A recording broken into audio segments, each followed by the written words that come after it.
The phone rang just before lunch. I almost didn't pick up, thought it was another telemarketer. But the number flashing on the screen was from my bank. I answered, expecting some generic update. What I got instead chilled my blood. "Mr. Hayes," the voice on the line said, "we're calling to confirm the loan disbursement you authorized last week, the $600,000 personal credit." I froze. "What loan?" There was a pause. The representative's tone shifted from confident to concerned. "It was processed under your name and ID. All documents were signed and verified." I told him I hadn't applied for anything. "Not now. Not ever." He hesitated before suggesting I come into the branch immediately to review the paperwork in person. I was already grabbing my coat. The bank was only 15 minutes away, but the drive felt eternal. My hand shook slightly on the steering wheel, and my mind raced. Had my identity been stolen? Was this some massive error? $600,000. That wasn't a typo. That was the kind of number that could crush a man in retirement. When I arrived, they were already waiting. The manager, Mr. Lyle, greeted me with a tight, worried smile. He ushered me into a glass-walled office, away from the ears of other customers. He laid a folder on the table. "These are the documents you signed, sir." I opened it. The pages were crisp, freshly printed, but there was my name, my details, my signature. Except, it wasn't mine. The strokes were close. Too close. Someone who had practiced, someone who had access to my old forms, to how I signed my name on checks, letters, tax forms. The manager must have read my face. "If this isn't you, Mr. Hayes, we may be dealing with fraud." But the application was processed through one of our internal family trust channels. It was fast-tracked because it appeared to come from a trusted client. I couldn't breathe properly for a moment. Family. I thought of my daughter. She had always been close, especially after her wedding. Her husband, Brian, was ambitious, but flashy, obsessed with image, always talking about luxury cars, designer suits, beachfront properties. I remembered her asking me, innocently enough, a few months ago, "Dad, what's your account limit again?" Just curious. At the time, I thought nothing of it. Now the dots were connecting. I looked back at the paperwork. The address for correspondence had been changed to theirs. The loan disbursement had already gone through. The funds were transferred to a real estate account. It was real. It was all real. I sat there, watching the zeros add up $600,000. And the signature? It was mine, but I never held that pen. I wasn't just angry. I was hollow. The betrayal wasn't from a stranger behind a screen. It was someone I had once carried on my shoulders. Someone I tucked in at night and promised, "Daddy's always got you." I stood up slowly. "I'll be back," I said, because in that moment, I knew two things. One, my daughter had stolen from me. Two, they had no idea what I was about to do next. The bank didn't stall once I asked the hard questions. I wasn't interested in generic apologies. I wanted names. Mr. Lyle sighed, then tapped a few keys on his keyboard. "According to our logs, the request was verified by an authorized family member on your account, someone with durable power of attorney." I blinked. I never gave anyone power of attorney. He turned the screen toward me. There it was, a digital form with a scanned signature, mine, dated 6 weeks ago. The name listed as the authorized representative, Emily Hayes. My daughter. I didn't speak. I just stayed at the screen, feeling something in my chest crack open. I asked to see the audio log, and they played it. There was a voice on the other end, not mine, but eerily close. Calm, clear, confident. "Yes, I approve. My daughter will handle it." They had everything. My ID had been scanned. My bank credentials had been used. Even my voice mimicked. I left the bank like a man walking through a storm, except there was no rain, no wind. Just silence and betrayal. The drive home was quiet. I didn't turn on the radio. I just let the realization settle in. My daughter, my own flesh and blood, had done this. And her husband, no doubt, was behind the wheel, driving the plan. Once home, I headed straight to the drawer in my study where I kept old financial documents. That drawer had always been private, but I had forgotten. Last summer, when they visited, I had left Emily alone in there while I cooked dinner. As I sifted through papers, I noticed files were out of order. One folder, my 2019 tax returns, was missing entirely. Another, labeled Trust and Retirement, was misaligned. I opened my safe. The envelope containing my social security card and original birth certificate was still there, but the seals looked tampered, slightly bent, out of place. And suddenly it clicked. They hadn't just taken my name. They had studied it, practiced it. They knew exactly what to do and how long they had before I'd notice. They had planned it down to my signature, my records, even my voice. This wasn't a mistake. This was an ambush, and they executed it like professionals. But what they forgot, I didn't raise a fool, and I still had moves left to make. I called Emily the next morning. "Dinner tonight?" I asked, my voice steady. "Just the three of us. No grandkids, no noise. I'd like to catch up." She sounded cheerful. "Of course, Dad. I'll bring dessert." She had no idea. By 6:30, the table was set, simple and familiar. Roast chicken, mashed potatoes, sautéed spinach, and cornbread from scratch. The same way her mother used to make it. They arrived right on time. Brian, ever smug, walked in wearing a fitted designer jacket and sunglasses, indoors. Emily followed, wearing something clearly expensive. Their smiles were wide, their footsteps light. They were winning, and they thought I had no clue. "Dinner smells amazing," Emily said, kissing my cheek. "You didn't have to do all this." "Of course I did," I replied softly. "It's been a while since we talked." We ate in silence for a while. I let them lead the conversation, let them feel comfortable. Brian spoke about networking events and how a mentor just gave me access to a luxury investment group. Emily talked about a possible trip to Dubai. "We've been looking at villas," she said with a small giggle. "Just to see, you know." I nodded slowly, setting down my fork. "And how's the car?" Brian perked up. "Oh, man. The Jag? Smooth as butter. Fully loaded. You know, you really should test drive it." "Actually," he chuckled, "I guess technically you already bought it." Emily gave him a look, half warning, half smile. I sipped my water. She cleared her throat. "Dad, listen. Before you say anything, I just want you to understand. It's not what you think." I leaned back, hands folded. She continued, "Brian and I were in a really tough spot.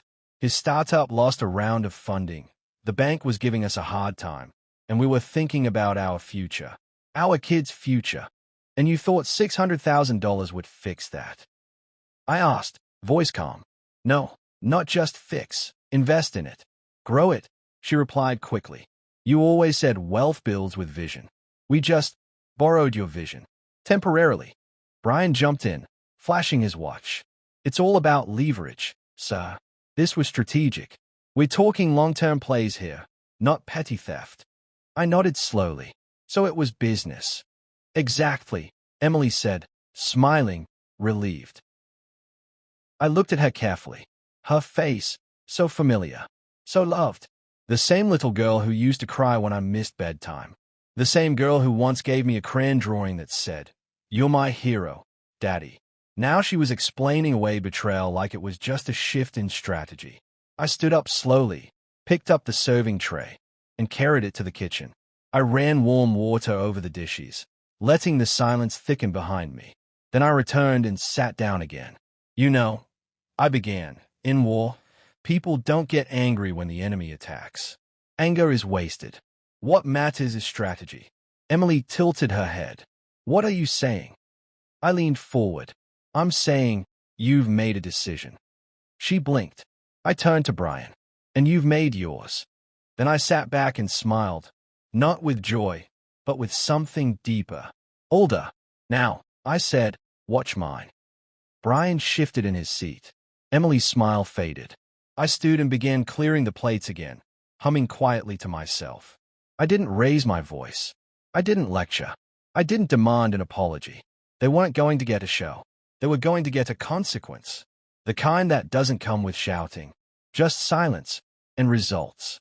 Because they had made this about money, and they were about to learn. Money wasn't the only thing I knew how to protect. Her office was tucked away in a quiet corner of the city, the kind of building with no flashy signs, just clean brass lettering on the door that read, Hartwell and Associates, Private Legal Counsel. I hadn't been there in years, not since the paperwork for my late wife's estate. But the moment I stepped inside, the scent of polished wood and old books brought it all back. The stillness, the discretion, the feeling that in this space, things got done without fanfare. Ms. Eleanor Hartwell greeted me personally. She was in her early 60s now, same sharp gray eyes and charcoal suit. No small talk. She simply extended a hand and said, "Mr. Hayes, please, sit." I handed her the folder from the bank. Copies of the loan papers, the audio file transcription, my original signatures for comparison, and a brief handwritten timeline of what had happened. She read in silence for several minutes. Her fingers didn't tremble. Her eyes didn't widen. She was calm, clinical. And then she set the folder down, folded her hands, and said the words I already knew were coming. This is identity fraud, financial abuse, possibly elder exploitation, if we wanted to frame it that way. I didn't speak. She continued, "You could press charges. The paper trail is solid. Forged documents, falsified power of attorney, and impersonation. This could end in arrest, prison, even." I still didn't speak. She glanced up, studying me. "Oh," she said, "you could choose another path." That got my attention. "There's always the route of silence," she said. "No public scandal, no court drama, but full control, legally and financially, returned to you. Quietly, strategically." "How?" I asked. Ms. Hartwell opened her drawer and pulled out a fresh legal pad. "First, we terminate the fraudulent power of attorney. File a notarized revocation. Then we freeze the account access tied to your name. Next, we contact the property registrar and flag the $600,000 transaction for internal investigation under Clause 17A that gives you a 60-day window to reclaim financial jurisdiction without triggering a public audit." She paused. "And while they are busy trying to figure out why the money suddenly stopped flowing, you'll be setting up your own walls. Financial firewalls. Legal reinforcements." I looked at her. "Can we do all that without tipping them off?" She smiled faintly. "That's the beauty of paperwork, Mr. Hayes. It doesn't shout. It just moves efficiently." I exhaled. For the first time in days, I felt the weight shift, not off my shoulders, but into my hands. "So no lawsuit?"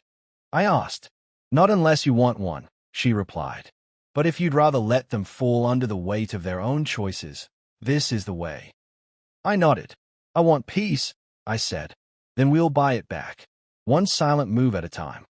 She slid the first page of forms toward me. "Let's begin." As I signed my name, my real name, something settled in me. Not vengeance, not pride, but purpose.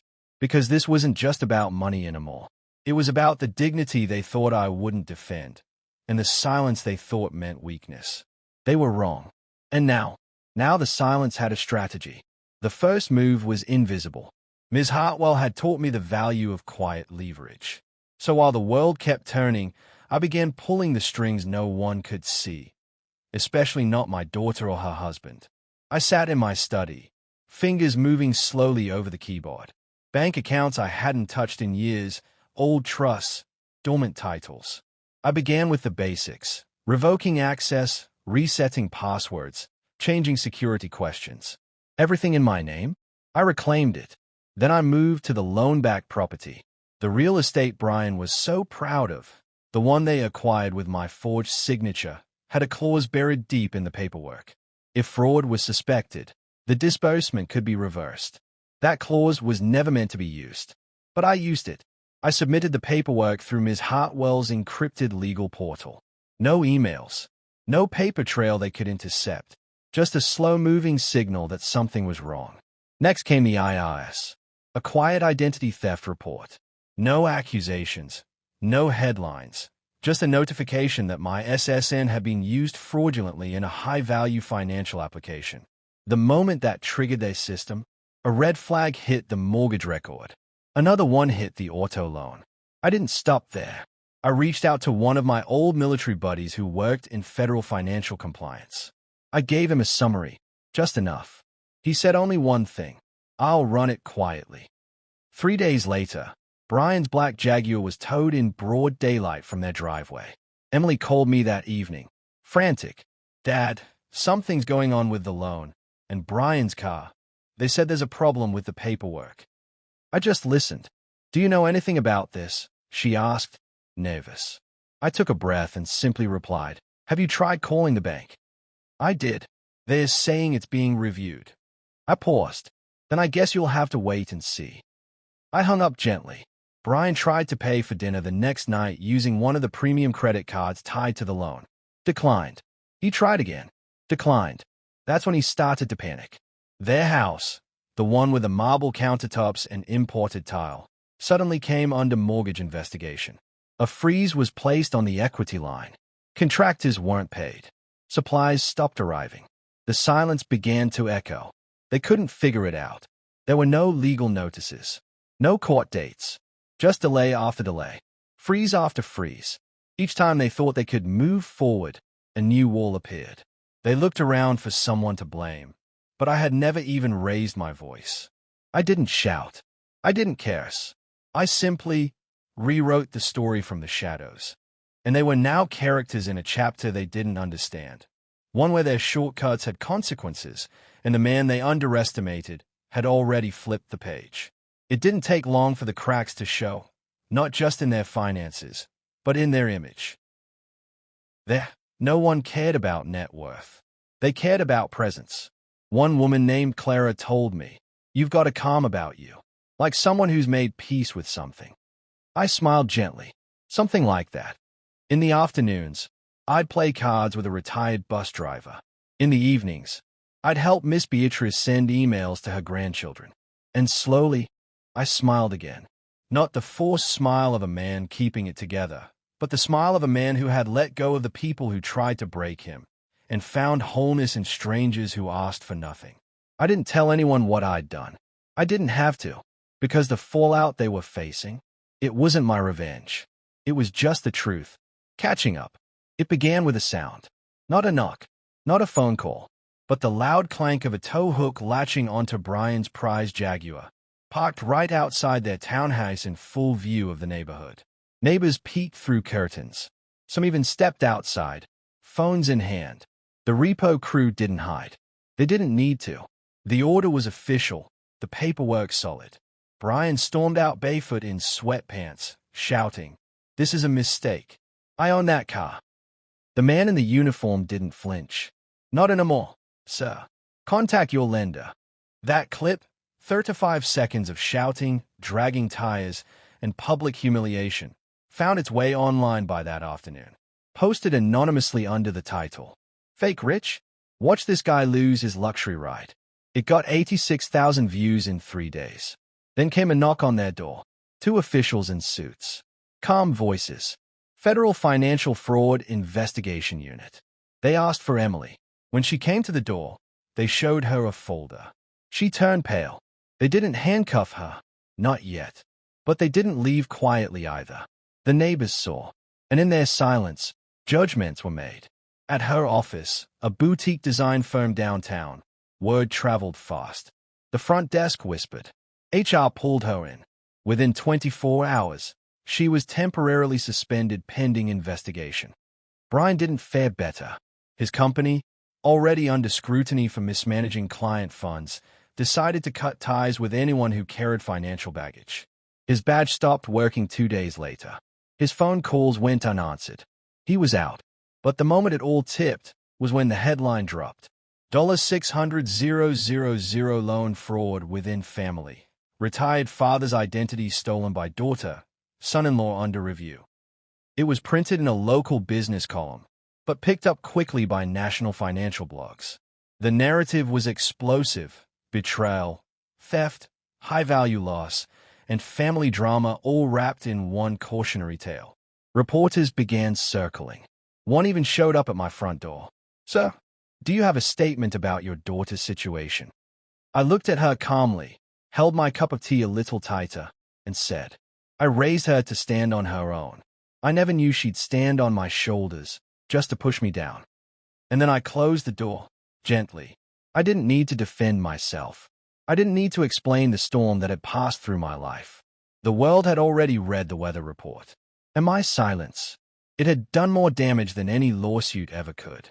It was a gray morning, quiet, overcast, with the kind of stillness that makes every sound feel louder. I was trimming the small hedge by my front porch when I heard the car pull up. Not the Jaguar, just a modest, beat-up sedan with one cracked headlight. She stepped out slowly, hair tied back, no makeup, no designer coat. Just jeans, a hoodie, and eyes that looked like they hadn't rested in days. Emily, my daughter. She walked up the steps hesitantly, fingers trembling as she clutched something close to her chest, maybe a photograph, maybe her dignity. Dad, her voice cracked before she could finish. I didn't speak, just opened the screen door and let her in. She sat at the kitchen table, the same one where she once painted Easter eggs, the same one she used to sit at with scraped knees and bedtime stories. Only now, there were no crayons, no innocence, just silence. I didn't come here to argue, she began. I needed to say I'm sorry. Her voice shook as she continued. We were drowning. Brian's startup was falling apart, and we were in over our heads. He said it would work, that no one would get hurt. And I thought you'd understand. I looked at her, really looked. The same face that once pressed against my chest during thunderstorms, now sitting across from me, covered in panic and desperation. You thought I'd understand? I asked gently. She nodded. I thought you'd forgive. Eventually, like always. I let her words hang in the air. Then I reached into the drawer by the fridge, the one where I kept the emergency papers, and I pulled out the envelope. I slid it across the table without a word. She stayed at it. What is this? She whispered. Your freedom, I said. Inside were notarized documents, full legal separation of all financial ties. Her access to my name, my records, my estate, revoked. Permanently. I'm not punishing you, I added. I'm protecting what's left of me. Her lip trembled. So that's it. I nodded. I still love you, but I finally love myself enough not to be stolen from again. She broke down in tears, and I sat quietly as they fell. I didn't reach for her. I didn't hold her. I just sat there, the way she once left me to sit with confusion and betrayal. She eventually stood, wiping her face, and walked to the door. She paused, turned to say something, but nothing came out. The door clicked softly behind her. I stayed at the table for a while. Not angry, not triumphant, just still. She would go back to her life, a little bruised, a little wiser. But I wouldn't go back with her. Some bridges, once burned, don't need rebuilding. Because sometimes the fire reveals who was carrying the matches all along. They regret what they did, but the damage they caused built the boundaries I now live behind. And those walls, they are permanent.